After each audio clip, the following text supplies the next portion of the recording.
जय हो करोली सरकार की। जय हो कामाख्या माता की। जय हो शिव शक्ति दरबार की। बोलो राधा रमन हरि बोल। मेरा नाम हर्षिता गोला है और आज हम इस वीडियो में जानेंगे कि ये जो 9 हवन की विधि है इसमें टोटल आपको कितना टाइम लगेगा। ठीक है, तो देखिए इसमें आपको टोटल टाइम लगता है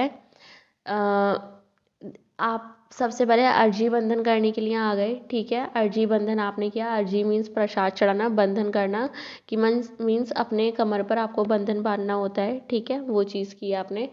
फिर ये तो आप आए और उसके बाद आपको दरबार में डीएनए ब्रेक करवाना होता है। जिस दिन आपने अर्जी बंधन की उसी दिन आप डीएनए ब्रेक करवा के चले गए। 2 मिनट का काम होता है वो डीएनए ब्रेक करवाना। ठीक है, वो सब कुछ मैंने बता दिया है कि डीएनए कौन ब्रेक करवाता है, ये सारी चीज़ें। और मैं ढंग से प्लेलिस्ट बना दूंगी इस चैनल पर ताकि आपको ज़्यादा भटकना ना पड़े। आप इस चैनल में जाएं और प्लेलिस्ट में जाएं और आपको प्लेलिस्ट में सारी चीज़ें मिल जाया करेंगी। ठीक है, मैं जल्दी से जल्दी इस पर काम करूँगी।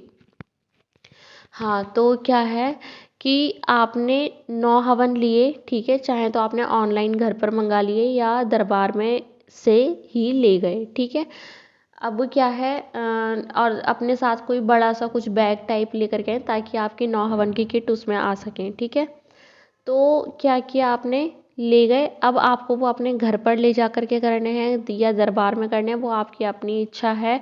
ठीक है, आपको एक दिन में एक हवन करना है। अब ये आप पर डिपेंड करता है कि 9 दिन में हवन करें, लगातार 9 दिन में हवन करें, या 9 हफ्ते में हवन करें, या 9 महीने में हवन करें, 9 साल में हवन करें। वो आपकी अपनी इच्छा पर निर्भर है टोटली। ठीक है, तो बस मैं यही बोलूँगी कि एक दिन में एक हवन करें, अगले दिन दूसरा हवन करें, उससे अगले दिन तीसरा हवन करें। ऐसे करके 9 दिन में लगातार 9 हवन कर लें। अमावस्या के दिन आपको हवन नहीं करना है। जब तक अमावस्या का टाइम रहेगा आप लोग चेक कर लें।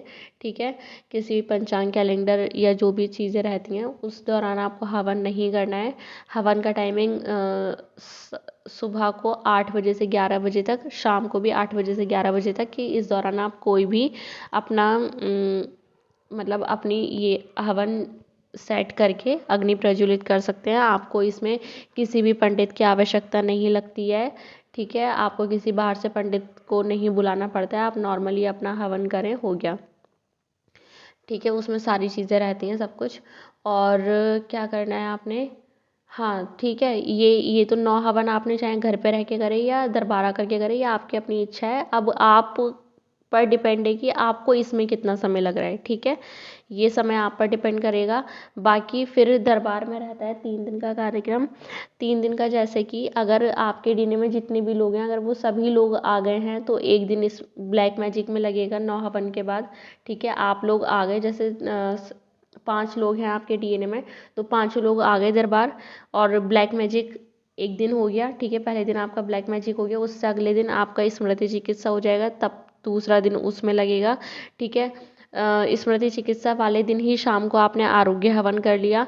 ठीक है, तो आरोग्य हवन वो उसी दिन हो गया, दूसरे दिन ही स्मृति चिकित्सा वाले दिन ही। ठीक है, फिर तीसरे दिन आपने संकल्प कर लिया मारण का। तो ये आपको 2.5 से 3 दिन लगेंगे अगर आपने 9 हवन कर लिए हैं उसके बाद। ठीक है, तो आप ये चीज़ देख लें अपना कि आपको कितना क्या कैसे क्या टाइम लग रहा है। तो मेरे हिसाब से जो वो लगना है टाइम वो मैंने आपको बता दी, यदि आप 9 हवन कर लेते हैं तो ये वाली चीज़। और हाँ, यहाँ पर मैं एक चीज़ और बता दूँ, अगर जैसे आपके डीएनए में 5 लोग हैं, ठीक है, 3 लोग ही दरबार आ पा रहे हैं। वैसे तो पूरी कोशिश करें कि 5 लोग दरबार आएँ, जितने भी डीएनए में रखे हैं वो सभी लोग आएँ। सपोज़ 5 लोग हैं, 3 ही लोग दरबार आए हैं, 2 लोग नहीं आ पाए हैं। ठीक है, तो पहले दिन जब ब्लैक मैजिक कटेगा आपका, स्मृति चिकित्सा में भी यही होगा, ब्लैक मैजिक में भी यही होगा। ठीक है, और जब पूरे डीएनए का ब्लैक मैजिक कट जाता है उसके बाद ही आप स्मृति चिकित्सा में बैठ सकते हैं, उससे पहले नहीं। ठीक है, या ऐसा नहीं कि हाँ इसका ब्लैक मैजिक हो गया तो चलो इसका स्मृति चिकित्सा हो जाएगा, ऐसा कुछ नहीं है। पूरे डीएनए का ब्लैक मैजिक होना चाहिए, उसके बाद ही आप स्मृति चिकित्सा में बैठ सकते हैं, ब्लैक मैजिक के बाद। ठीक है, तो क्या है कि 3 ही लोग आए 5 लोगों में से, तो 3 लोगों ने आज अपना करवा लिया। ठीक है, अब कल के दिन को जो 3 लोग हैं उन 3 लोगों में से 2 लोग, जो बाकी 2 लोग नहीं आए हैं, उनका ब्लैक मैजिक करवाने के लिए बैठेंगे। ठीक है, ब्लैक मैजिक करवाने के लिए बैठेंगे उनका फ़ोटो लेकर के या फिर उनका यूज़ किया हुआ कपड़ा लेकर के, और यूज़ किया हुआ कपड़ा वो होना चाहिए जिसमें कि थोड़ा उनके पसीने की भी स्मेल आ रही हो, ठीक है, धुला हुआ नहीं होना चाहिए, ठीक है। तो ये वाली चीज़ होनी चाहिए।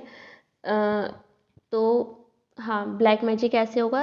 फिर जब 5 लोगों का डीएनए ऐसे हो गया, ठीक है, सॉरी 5 लोगों का ब्लैक मैजिक ऐसे हो गया, फिर उसके अगले दिन आपको स्मृति चिकित्सा में बैठना है, ठीक है। तो जब स्मृति चिकित्सा में भी फिर से 2 दिन लग जाएंगे, क्योंकि ब्लैक मैजिक में भी 2 दिन लगे हैं ना, क्योंकि 3 लोग ही आए थे, तो बाकी के 2 लोगों ने और बाकी के 2 लोगों का करवाया अगले दिन, तो 2 दिन ये लग गए ऐसी स्मृति चिकित्सा में। तो ये अब आप पर डिपेंड करता है कि आपके डीएनए के कितने लोग आ रहे हैं। अगर कोई एक भी नहीं आता है तो उसके लिए दूसरा दिन लगेगा ब्लैक मैजिक करवाने में, ऐसे ही फिर स्मृति चिकित्सा में भी दूसरा दिन लगेगा, ठीक है। तो ऐसे 4-5 दिन लग जाएंगे। तो अब आपकी समझ में अगर आ गया है तो अब आप लोग देखेंगे कि आपको कितना टाइम लगेगा, ठीक है। मेरे हिसाब से मैंने जो जानकारी देनी थी मैं दे चुकी हूँ। अगर नहीं समझ में आया हो तो प्लीज़ आप एक बार फिर से इस चीज़ को सुने, और मैं एक कमेंट वीडियो डाल दूँगी इसके डिस्क्रिप्शन में, आपको वहाँ से समझ में आ जाएगा, और कम्युनिटी पर भी वो वीडियो पोस्ट कर दूँगी उसका लिंक, तो आपको वहाँ से समझ में आ जाएगा कि परिवार के कितने क्या सदस्य जाएँ तो कितने दिन में क्या सारी चीज़ें होंगी, ठीक है।